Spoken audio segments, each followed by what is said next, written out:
A 40-year-old cold case in Victoria appears close to being solved. Elmer Crawford disappeared after his wife and 3 children were murdered in 1970. Now authorities in the United States believe they've identified him. They believe Crawford died in Texas 5 years ago, but they're looking for DNA evidence to prove it. Helen Brown has the story.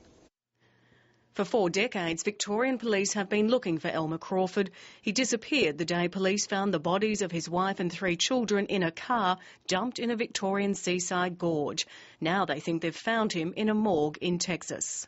We've done some extensive investigations in relation to similarities between Elmer Crawford and this unknown US male, and we're confident that we've found Elmer Crawford. One of the clues came from a website which listed an unknown man who died of a heart attack in 2005.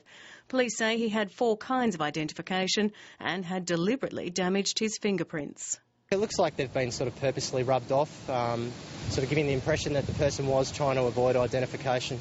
Police have compared photos and physical characteristics, but they're appealing for any blood relatives to come forward to provide DNA evidence. Elmer Crawford grew up in Ireland and Quebec, and there are reports of a daughter living in England. I'll have to look into that. It would be great if there was. Elmer Crawford was last sighted in a Perth restaurant in 1994. An inquest in 1971 found that he'd electrocuted and bashed his family to death at his home in Melbourne's northern suburbs.